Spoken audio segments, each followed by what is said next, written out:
Essentially, I use the tools of pitch, rhythm, and texture in order to try and manipulate human beings' emotions. I want to make sure we don't tip our Earth into a hostile state, but we don't really hear the climate change debate framed properly.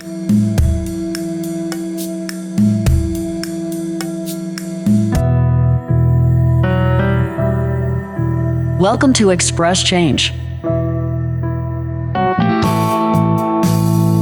podcast about art and activism. Right now, we're treating people and the planet like they're here to serve the economy, when really it should be the other way around. What will it take for us to reimagine and remake our economies to deliver social justice on a healthy planet? We're part of a global movement that's trying to do just that. There's a popular saying, it's easier to imagine the end of the world than the end of capitalism. Our cultural mainstream hardly ever imagines what a different system could look like. We want to find out how new and innovative art can help us change our view on politics, economics, the world, and our fate. To get to these answers, we'll talk to artists and creatives from a wide range of fields, backgrounds, and parts of the world.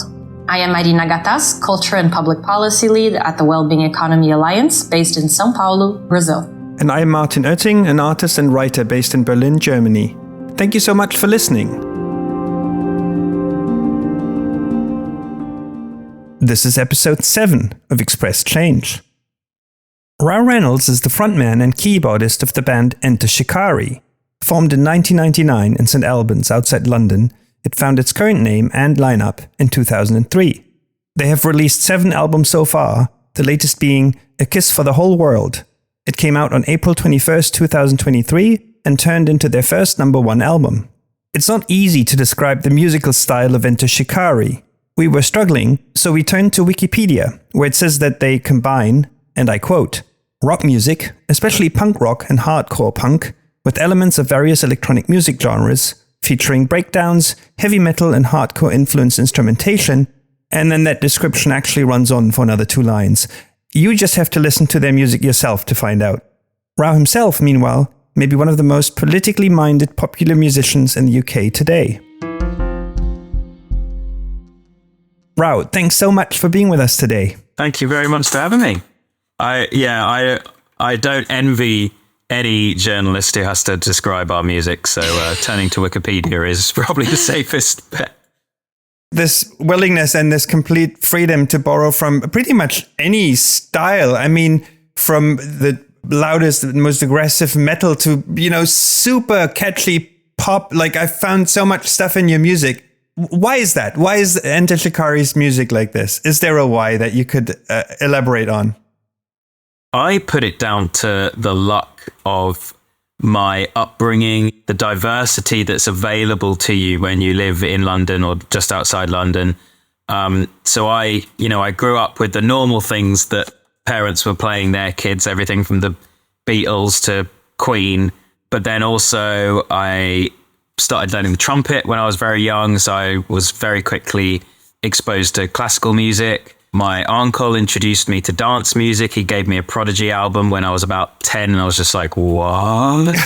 And then, like our local scene, we had everything from punk to ska, metal, and then within London, we had the drum and bass scenes, house. We watched dubstep grow from its very early beginnings in South London. So I was spoilt rotten with all this music. And what happens as human beings, we're sponges, aren't we? So I just soaked it all up. And then when I went to write music, it came out incredibly eclectic because that's what I knew. And when did kind of politics get woven into it, and politics in the most, general abstract sense of socially motivated change? I don't come from like a political family, or, my mum and dad come from like 2 very big working class families. I think the first thing that made me start to question hierarchies and things like that was just locally. So we had such a hard time putting on shows for our band when we were like 15, 16, the only things that were available were to play Battle of the Bands competitions, which is very interesting when you think of that as an economic signpost. The only things that you can do as a young artist are competitive, like knockout tournaments. But yeah, our local council were just absolutely useless in terms of providing any access to kind of communal creative endeavors for youth. They were constantly practicing austerity, defunding youth clubs and music venues and building flats in their places. And I suppose this is what it's like growing up in St. Albans. It's a commuter hub, it's always been a kind of very sought after place, and everyone wants their luxury flat there, I suppose. I was kind of gobsmacked with the ignorance of local politics and the unwillingness to want to engage with the youth, to put on events, to bring people together, to give, get kids off the streets, have them do something safe and community driven. And yeah, so that's when my respect began to be chipped away at for the systems, it's certainly in local politics, that were in place. And from there onwards, I think I was very much inspired by local punk bands. And, going to uni as well, there's lots of inspirations of meeting people. And I just felt like a very real, I felt drawn to want to sing about things that were important in my music. It felt like if I was going to be given a stage, I wanted to use it for something, instead of just running around like a headless chicken singing about the girlfriend that just dumped me, or, the girl that I want that looks good on the dance floor. So yeah, it was something that I almost immediately felt some responsibility, I think, as a songwriter and as a lyricist. But yeah, it was certainly the local situation that first inspired me. Maybe by way of introduction almost, you can sort of say in a few words yourself, how you would describe what it is that you do? Well, with my music, I like to sort of break it down to real fundamentals. Essentially, I use the tools of pitch, rhythm, and texture in order to try and manipulate human beings' emotions. That's essentially what I'm doing. Because music is this crazy powerful force. It kind of grabs us by our dopaminergic pathways and hijacks our brain, and it has, effects that are similar to drugs or love, or, it can really change our emotional state. It can change the way we see the world, see each other. It's an incredibly powerful force. So I consider myself very lucky to be able to wield this force. And yeah, other than that, I just found myself falling into various other aspects that the music has allowed me to. So, I've written books. I've become a music producer outside of my band, Enter Shikari. So I enjoy producing other musicians and writing for people. I'm a keen gardener. I like growing my own food. Yeah, I'd probably say that's most of the ways I spend my time. I love the very upfront confession about emotional manipulation. I think it'd be very befitting to many people to talk about the ways they manipulate the world before they talk about anything else. Both Marina and I, we agree that we could probably spend the hour just talking about Shikari lyrics with you. One that always struck me is the I don't want to take my country back, I want to take my country forward. It's such an elegant slap to the face of those who use simple rhetoric to maintain a broken status quo. When you think about the political aspect of your work, where do you think the power lies? Is it being able to tell people something that maybe they ought to hear because they're not hearing it from anyone else? Is it more of the communal aspect of the experience? Like, where's the politics in what you do? If that's a question you even can answer. Oh, I had about 3 things in mind as you were saying that, and then they've all disappeared out of my head. Where is the politics? The thing that has been central to our music from day one has been trying to create a truly communal space. There's hardly any places in our lives where we're given the chance to come together indiscriminately. We can look at sports, we can look at religion, they're all discriminate to some degree. Whereas music, art, throw everything into that, poetry, literature, the arts, they allow us to come together indiscriminately. They allow us to discuss ideas. They allow us to feel connected. But music does this in the most powerful way because it affects us so deeply. I often joke about the only 2 dictatorships that I respect are nature and music. I think music can be described kind of dictatorially. It's going to make us feel something, whether we like it or not. And it's probably going to make us feel the same thing. It dictates the emotion to a large degree. Therefore, when you get people together, gathered together at an event, a gig, at a festival, you're going to make people feel the same emotion, have a shared experience. And what that does in this really beautiful way, it reminds us that we're vulnerable, and it reminds us of our shared vulnerability. We are vulnerable to these trickeries of art that make us feel these things. And shared vulnerability is something that our world doesn't talk about, it doesn't celebrate, it doesn't trigger at all. And so, yeah, for me, the most powerful thing, like you can almost leave the nitty gritty, the kind of detail of politics and economics aside. For me, a real political, fundamental, like standing pillar of our music and of possibly music in general is that it creates community. It reminds us of our shared vulnerability in a world that has forgotten it. Yeah, feeling your own vulnerability and seeing it in others and being vulnerable to people is the most peaceful thing, I think, that can exist, because it says that you're not on the attack. You are, opening yourself up to be attacked, and you trust the other person won't. And so vulnerability, I think it's the one thing that touches me most in films as well. Yeah, it's really beautifully set, this like communal and this overall like synchronicity of the feeling that just puts everyone in the same like shared humanity in many ways. And you forget about so many of the other things that are accessory and that we like to fight about but aren't really worth fighting for or against each other for. Another bit that I wanted to raise, and like Martin said, so much of your music has a very powerful message. One that particularly resonated a lot just with my way of thinking is Gandhi Made Gandhi, simply because it starts off with this one question, which is the purpose of life. And we spend so little time thinking about or asking each other the purpose of life. But I don't know anyone who's ever like in their deathbed said, I wish I had bought more things, or I wish I had worked more. And you asked that question about the purpose of life. And I wanted to ask you specifically, what is the purpose of life to you? Oh, wow. I haven't been asked that in a long time. So I suppose as soon as you start speaking about purpose, you start speaking about the quest for meaning. You can't really have purpose without it having meaning. And for me, it's just that where do you find meaning? You could look at it in like finding commendable, noble things to do in life, like increasing public health in some way or discovering in some way. Human beings, one of our main traits is like exploration. We love to explore, we love to discover, we love to create. I think all these things are like commendable in their basis, really. Perhaps I should have not rambled on any of this and just said the purpose of life is to make life slightly more bearable for other people.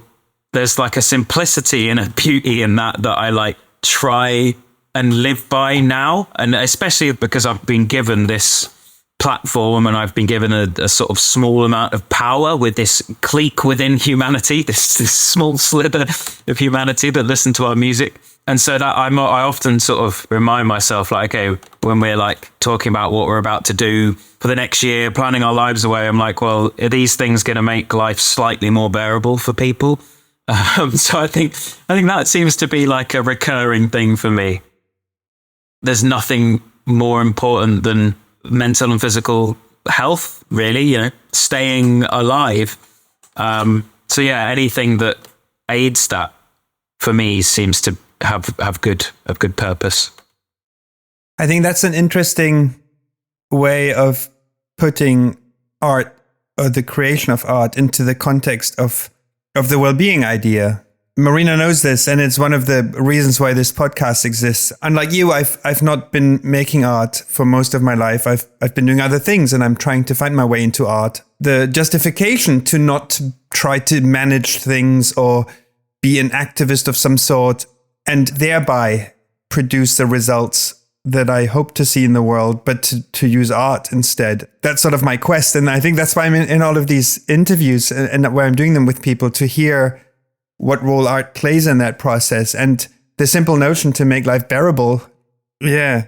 And life can be made bearable in a whole number of ways. You know, you can make life bearable by exploring something quite horrible to you, and then someone else looks at it and goes, oh, that person feels exactly like I do about that horrible thing, and that makes me feel a bit better. So it's not just party and, you know, and like joyful paintings and blue skies. It can be dark things that are being explored, and then other people see, oh, that darkness is not mine alone. It's a darkness I share, and that makes me less alone. Yeah, no, I think that's the whole, like, basically making people feel less alone has become increasingly important. I think, especially over the last few decades, we've seen like people's sense of loneliness just rising and rising and rising, which feels so strange because, you know, we have all these technologies that bring us together. We have the internet, social media.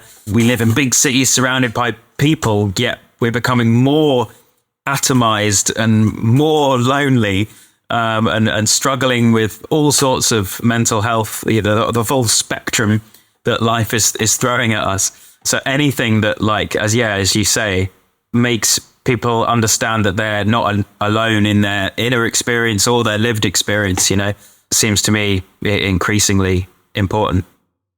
The next question that we wanted to ask you is, what role does writing books play, and how did the writing relate to the music? Where do these two energies converge in terms of your passion, but also in terms of the content and how you've managed to express in very different ways and mediums, like your own anguishes and alternative possibilities for the world? Yeah, I remember receiving, I think it was an album review in a broadsheet newspaper here in the UK. And I remember the reviewer sort of compared our lyrics or our political intent to like a kind of young, naive person. And we're too, wow, what was it they said? I think they called us like sixth form politics. So sixth form here is just like college, basically. And I was like, right. What I'm going to do then is, you can only say so much and you can only deliver so much detail in a 3-4 minute pop song, which is essentially, you know, what we're doing. It's in the broadest terms, it's pop music. And so I was like, right, well, I clearly need to write a book and actually be able to get some more detail for people that want it. So yeah, that was one of the inspirations. I think I always wanted to write something more established as well. Like throughout our career, I've done like just essays, basically small, really short essays describing what each song means, its inspirations and such and such. But I always wanted to do something a bit more all-encompassing, really. And so, yeah, I wrote the Treatise on Possibility. Basically, that's how I spent my lockdown. Throughout the first year and a half of COVID, when we weren't playing any shows, I found that I couldn't write music. Retrospectively, I've realized that I think I need the live scenario. I need that sense of human connection in order to feel purpose and feel like I want to write music for people. But yes, as soon as I couldn't write music, I decided just to write this book. And through the guise of being a literature companion to our album, Nothing is True and Everything is Possible, what I essentially do is analyze the trajectory that human society is on. So it's like, it was, you know, the biggest of subjects to write about, but it was thoroughly enjoyable, despite being difficult and despite me often only half jokingly saying I'm never doing anything like that again in my life. It was, you know, I learned so much that year just through the research from the book alone. You know, I'm fully aware that that's not for everyone in our fan base. You know, some people just like to listen to music as an escape, and that's perfectly fine. Some people, like me, want to know every single little detail. What does this mean? Or what was the inspiration for that? So really, I'm writing to the younger me. I'm writing to the enthused area of our audience that kind of wants to climb right into my head. It was just wonderful to be able to write in that manner. Have you received any feedback of any sort where you've learned that your political intentions or your political hopes, or, you know, whatever you express in your lyrics or in the book, that they've led to something? Like, have people been telling you, on social media or wherever else, that things you say, maybe in the songs that we spoke about or in other songs or in other areas, maybe even on a podium, on a panel or wherever, that's done something for them or that they're doing something because of it. Like, are there waves going out? Oh, that's one of the most, people talk about my job, in inverted commas, having all these, it must have moments of such ridiculous highs, being on stage in front of thousands of people or writing music as well. I get a lot of enjoyment out of that. But sometimes some of the most like intense moments are those moments when, I'll be meeting some people and they'll tell me in what way that we inspired them. And often with our band, and I'm sure with many other artists as well, it's usually something that's quite formative towards their life. And it gives me almost a sense of like vertigo. I always feel like, oh my God, like we had this inspiration on you. That scares me that I've got that much effect. We had a biography written about us last year, 2 years ago. And at the book signing there was a space of about 5 minutes where I met 4 or 5 people, and they, it's just them queuing up, quick chat, signing the book and stuff. And there was a doctor who said that we were one of the main reasons that they studied what they did and went into, essentially saving people's lives. Then after them, there was someone who worked for the environmental agency here in the UK, trying to basically stop big corporations from polluting our rivers and et cetera, et cetera. And then after that, there was someone who worked in solar technology, renewable energies. And each one have said like what an effect we had, when they were much younger, they listened to this, our second album or something, and it made them like go take this life path. And so, yeah, there's stuff like that that's just truly surreal, I think, really. Another one comes to mind in America. We were touring there, and I got speaking to someone who basically told me that they grew up in, an extremely perverted style of Christianity, where they basically have extreme right-wing views, and this was their whole family, their whole lived experience for their childhood, for their teens, and somehow they discovered us. I don't know how they came to our music, but he said that our music has been one of the influences in basically completely changing the worldview that he grew up in and around. And I mean, that for me is just unfathomable. I can't understand that. But yeah, there's been some real moments of kind of shock. That makes me really happy just hearing you say this. I mean, because, whenever I hear you talk or sing, I'm like, is there traction? Because I don't know. I don't know people who are somewhere so different, and that you're changing career paths. I mean, well, that's insane. Yeah. Yeah.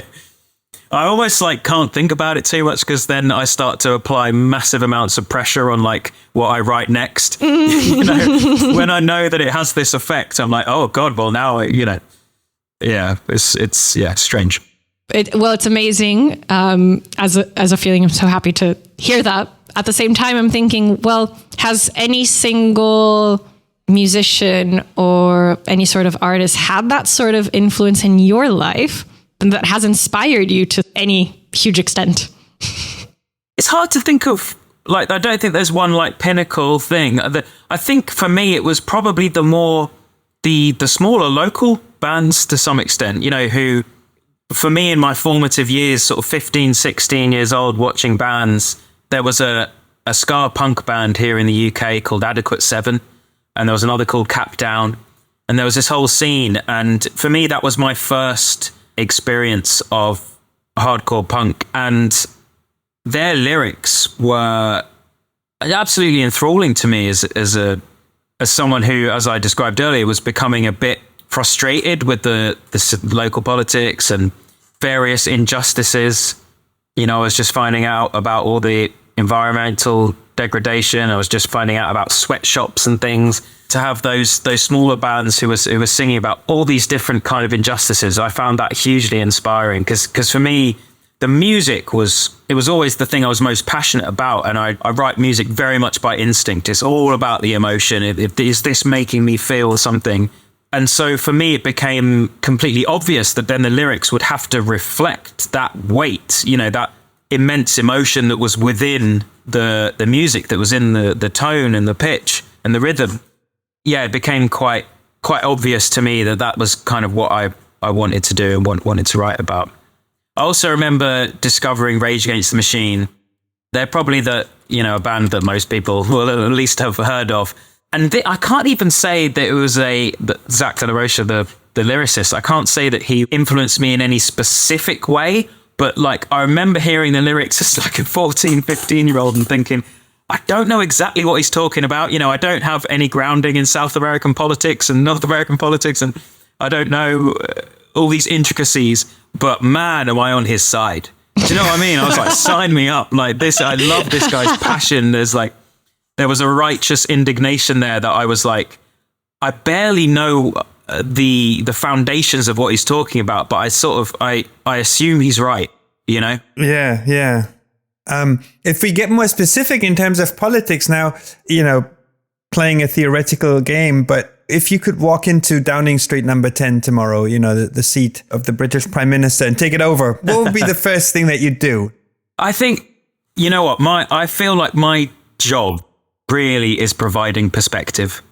That's what it is, because we're all so caught up in our day-to-day intensity of it all that we very rarely get to look at the bigger picture. And I think that is really dangerous. It's a really dangerous position. And obviously politics suffers from this immensely because people are only ever thinking about the next presidential term, the next 4 years, the next 5 years. That's it. I don't care what happens after that. As long as it wins me a re-election. Yeah, but it's all about, and I think even more so today with the way our media jumps from one thing to the next, it's all about the thing that's happening today. That is everything and it's gone. Next thing, everything is about short-termism. And I think that's immensely dangerous. So I think what I would want to do is almost stop everyone in their tracks and just go, right, we're going to think about the broader perspective for a second.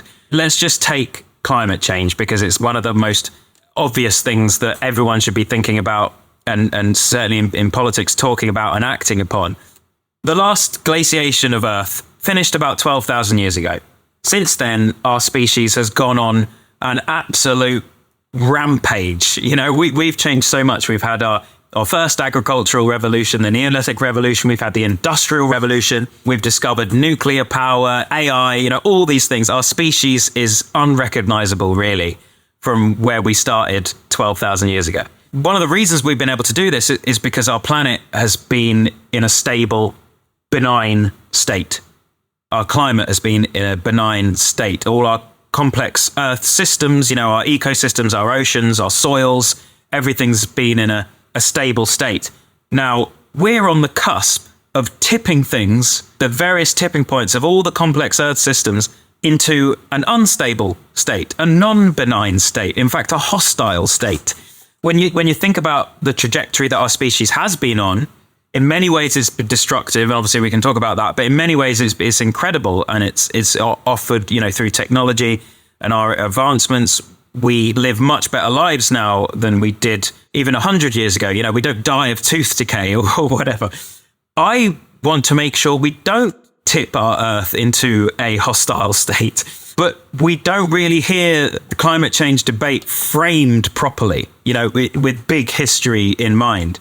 That's very rare. We're talking about, we'll do this by 2050. Let's just kick the can down the road, push things on to the next 5 years, and whoever's president or prime minister for the next is their problem, So I think there's a great degree of perspective that needs to be thought about, and then we can start trying to affect policy, trying to affect what actually needs to be done, which is the whole system needs to be dramatically progressed.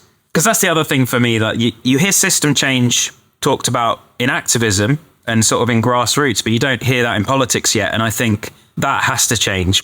We have a system that's completely oblivious, really, to what's happening. However broad you want to go, whether you're just talking about neoliberalism, the last 40 years of political and economic policy, or capitalism, or just market economics, our whole socio-economic mindset, at no point does it allow for an analysis of the reality of the environment that it's employed within. And that's crazy. That is just it's insane. You can't have a system that completely disregards the environment of which it's employed. And again, you just don't hear politicians speak about things with that perspective, with the proper bird's eye view, looking down, okay, where have we come from? Where are we going? And to me, that's one of the biggest problems in politics. So that's what I would do. If I was given the keys to Parliament, I'd force everyone to be taught systems theory and big history. Awesome. What do you think that the life of an artist or being an artist, what would that look like if we were living in a world where our economies are delivering well-being for people and planet, where they are delivering on our needs, and these economies are really preventative and not like remedying harm? I'm trying to imagine it now, and I'm almost already feeling a sense of freedom, which almost baffles me. That's what's arising for me. Like, oh my goodness, imagine like not feeling like I have to write about like economics and politics, and like, wow, that would be incredibly freeing.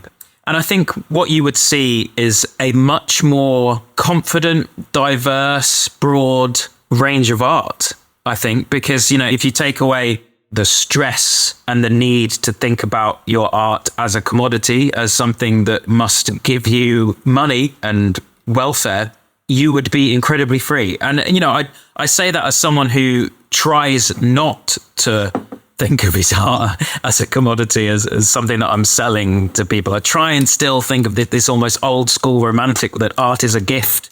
It's, it's something that people take and they make their own. But of course, I'm still going to be affected subconsciously. And so, I think that would be incredibly freeing. So if the year of 2023 were a piece of art, let's say a new song or a new painting or a new book, what would you call it? I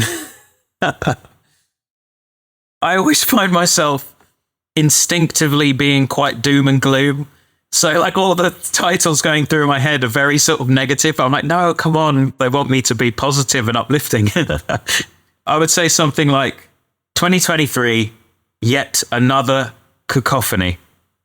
Yet another cacophony. What would you tell an artist if they told you that they wanted to be part of the solution, but didn't know how? Oh, that's a really tough one. The best sort of political, for want of a better word, art is that stuff that enables you to say something big, but deliver it in a way that's like acceptable. Comedy does this, music does this. It's like the spoonful of sugar that helps the medicine go down, So you can really broaden people's minds, broaden people's perspectives. You can really introduce them to all sorts of interesting concepts if you do it in a wry way, that involves music or comedy or art. If you can make people feel something, make people go, that's interesting, something a bit different, something slightly out of their comfort zone, but not too far out of their comfort zone that it's like too odd and they've got no frame of reference. And that's kind of advice for any artist, finding the sweet spot between something that's predictable and something that's unpredictable. That's, the most successful music, at least emotionally, is finding that sweet spot. And if you can then, inject things into it that you feel are fighting the good fight, then you're onto a winner. Thank you for listening. Express Change is supported by the Wellbeing Economy Alliance, the leading collaboration of organizations, alliances, movements, and individuals working to transform the economic system. Find out more at weall.org. Express Change is produced and edited by Martin Oetting in collaboration with Marina Gattas and the team at the Wellbeing Economy Alliance. You can find out more about my work at martinoetting.com. That's Martin, OETTING.com.